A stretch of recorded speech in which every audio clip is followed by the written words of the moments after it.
Good morning everyone, কেমন আছো সকলে? আশা করছি সকলে তোমরা ভীষণই ভালো আছো। আমরাও খুবই ভালো আছি। এখন ঘড়িতে প্রায় বাজে 7:30। এখন থেকেই তোমাদের সবাইকে সাথে নিয়ে আজকে ব্লগটা স্টার্ট করলাম। আশা করছি তোমাদের আজকে ব্লগটা দেখতে খুব ভালো লাগবে। সকাল সকাল অনেকগুলো কাপড় আজকে ধুয়ে দিয়েছি। আকাশটা দেখলাম মেঘলা মেঘলা, তেমন একটা নেই। তো ভাবলাম হয়তো এখন আর বৃষ্টি নামবে না, বা সারাদিনে নাও নামতে পারে, কারণ আমি আজকে না মোবাইলেই দেখে নিয়েছি যে বৃষ্টি নামবে কি না। কারণ কয়েকদিন থেকে অনেকগুলো কাপড় জমে আছে, না ধুলে আর হয় না। মানে এতগুলো কাপড় ঘরে জমে থাকলে নিজেরও ভালো লাগে না, আর পরে গিয়ে যখন রোদ উঠবে তখন যদি ধুতে যাই না, অনেকগুলো কাপড় বেরিয়ে পড়বে, তখন না আমার একদম হালত খারাপ হয়ে যাবে। তো তার জন্য ভাবলাম যে না, আজ অল্প কয়েকটা ধুয়ে দিই। তো এখানে কয়েকটা কাপড় টাপড় ধুয়ে রান্নাঘরে চলে এসেছি। আজ সকালে 5টার দিকে ঘুম ভেঙেছিল, তো ভাবলাম আর একটু শুয়ে থাকি। তো এই যে ঘুমিয়েছি একদম 6:30 7টার দিকে উঠেছি। উঠে যা তাড়াহুড়ো করে সব কিছু করছি, তো উঠতে দেরি হয়ে গেছে বলে কাজগুলো করতে অনেকটাই দেরি হয়ে গেছে। আর ভেবেছিলাম না আজকে কাপড় ধুবো, তারপরেও ধুয়ে দিলাম, কারণ ভাবলাম যে এতগুলো কাপড় জমে আছে, না ধুলেও হবে না। তো তার জন্য সব কিছু ধুয়ে টুয়ে যে রান্নাঘরে এসে আগে রান্নাটা বসিয়ে দিয়েছি। আর আমি কাপড়গুলো ধোয়ার আগেই না ডালটা একটু সিটি দিয়ে রেখে দিয়েছিলাম, মানে সেদ্ধ করে রেখে দিয়েছিলাম।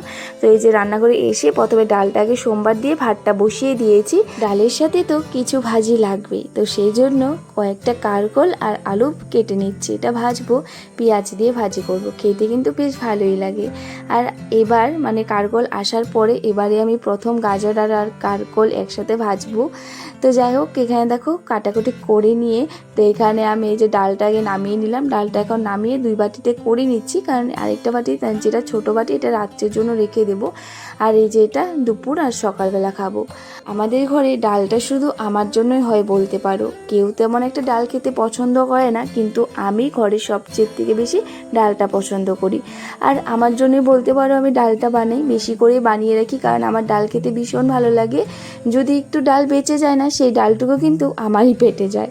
তো যাই হোক, এখানে আমি ডালটা নামিয়ে নিয়ে তারপরে যে এখানে মানে পাঁপড় কয়েকটা ভেজে নিলাম, কারণ মানে ভাবছিলাম বরমশাই যদি চলে আসে, তো ভাজাটা যদি না হয় তাহলে ওকে পাঁপড় আর ডাল দিয়ে দেবো। পাঁপড়টা ভেজে এখানে আলু ভাজিটা বসিয়ে দিলাম।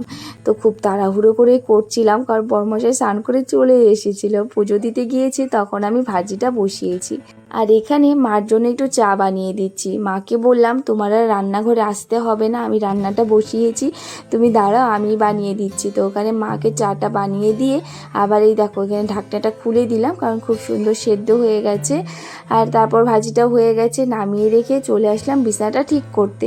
কারণ আজকে মাম্মামও উঠে পড়েছে একটু তাড়াতাড়ি, আর বাবাও উঠে পড়েছে। আর মাম্মামকে স্কুলে নিয়ে যাবো বলে ও ভেবেছিলাম আমি একটু আজকে ওকে তাড়াতাড়ি ডাক দেবো, তো ওকে আর ডাক দিতে হয়নি, ও আজকে তাড়াতাড়ি উঠে পড়েছে। তো মানে যতটুকু পারি আর কি করে রাখার চেষ্টা করি। তো বিছানাটাও ঠিক করে নিচ্ছি। আর এর মধ্যে দেখো আমার মামাম দুষ্টু করার জন্য চলে এসেছে। ওর তো শুধু সারাটা দিন কিভাবে কি দুষ্টুমি করবে এটাই ভাবে। তো এখানে আমি বিছানাটা ঠিক করছি, ও আমাকে করতে দিবে না। দেখো কিভাবে ও এদিক থেকে ওদিকে যাচ্ছে আর এদিক থেকে ওদিকে আসছে, মানে এইসব দুষ্টুমি না ওর সারাটা দিন বলতে চলতে পারে। আর এখানে আমি বিছানা ঠিক করছি, ওই সাইড থেকে না লাইট একবার বন্ধ করছে আবার দিচ্ছে, মানে বেড সুইচ যেটা সেটা আর কি দিচ্ছে, একবার বন্ধ করছে। তো এখন এই যে বিছানাটা ঠিক করে তারপর মামামকে মুখ ধুয়ে তারপর ওকে খাইয়ে দেবো, ওর সাথে সাথে আমিও খেয়ে নেব। তো দুজন একসাথেই খেয়ে নেব। তো এই যে এখন আমি ঘরগুলো ঝাড় দিয়ে নিচ্ছি, মানে বাসি ঘরটা না আজকে ঝাড় দেওয়াই হয়নি। তো এই যে এখন ঝাড়টা দিয়ে নিচ্ছি। বর্মশাই এখনও যায়নি, ও যাওয়ার আগেই আমি ঝাড় দিয়ে নিই। তো সকালে উঠেই ঝাড় দিই, কিন্তু আজকে আবার একটু সময়ের কম ছিল বলে আর দিতে পারিনি। মামামকে স্কুলে নিয়ে যাওয়ার আগে যতটুকু কাজ পারি আমি করে নিই, মানে ঘরটর মুছে মানে সব কিছু ঠিকঠাক করে রেখে যাওয়ার চেষ্টা করি, যাতে পরে এসে গিয়ে আর রান্নাবান্না বসাতে হবে, তারপর যদি এইসব কাজ করি অনেকটাই বেলা হয়ে যায়। তো তার জন্য চেষ্টা করি যে মানে ঘরটর একটু পরিষ্কার করে, মানে সকালের যা আর কি রোজ দিন কাজ করি সেই কাজগুলো করে নিয়ে তারপর যাওয়ার। তো এখানে বর্মশাইকের জন্য ভাতটা বেরিয়ে নিচ্ছি, ওকে এখন ভাতটা দিয়ে দেবো, খেয়ে দিয়ে তারপর দোকান চলে যাবে।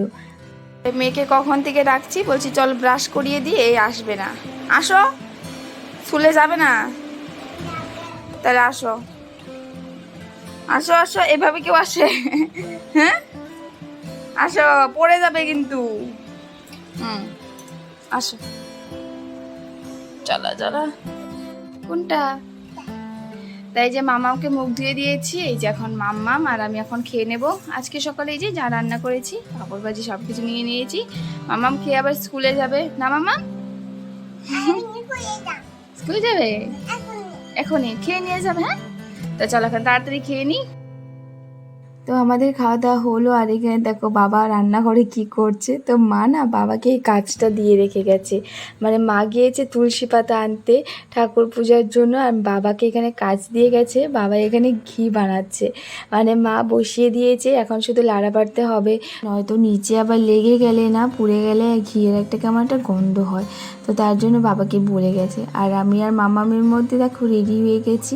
আর মামাম না স্কুল ড্রেস পরে কিন্তু ভীষণ খুশি, মানে ভাতটা খাওয়ানোর পরে বলছে মা আমাকে তাড়াতাড়ি রেডি করিয়ে দাও, আমি স্কুল ড্রেস পরে যাব।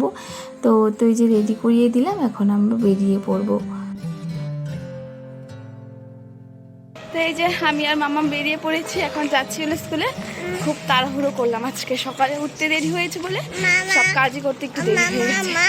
আর সকালে অনেকগুলো কাপড় ছিল, সেগুলো ধুতে ধুতে অনেকটাই টাইম লেগে গেছে। তো চলো এখন যাওয়া যাক।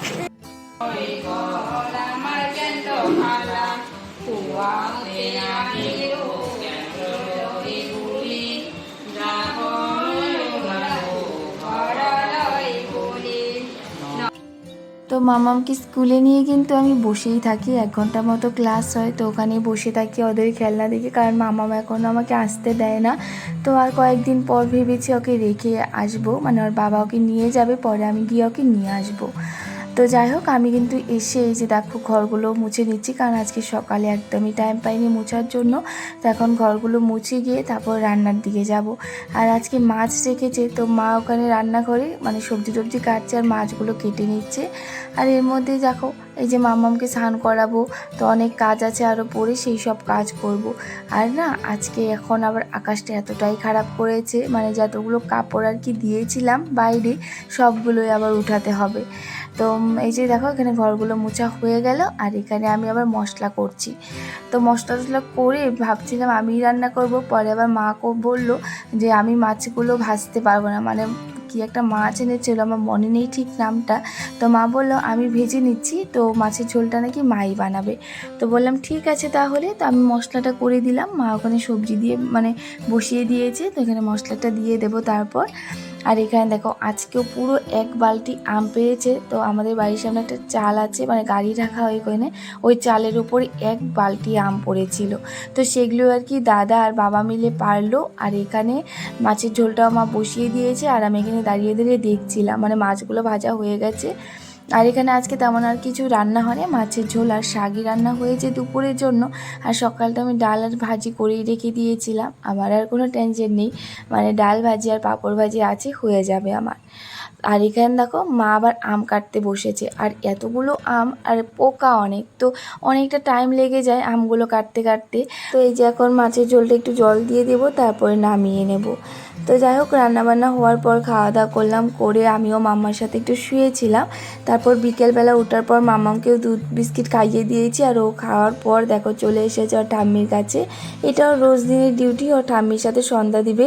একবার যদি মা ঠাকুর ঘরে ঢুকলো, যদি ও আওয়াজ পায় তখন আর কারো কাছে থাকবে না, ওর মার কাছে চলে আসবে। তো আজকের দিনটা কিন্তু এভাবেই কেটে গেলেও তোমাদের আজকে ব্লগটা কেমন লেগেছে কমেন্ট করে বলো। সবাই খুব ভালো থেকো, রাধে রাধে।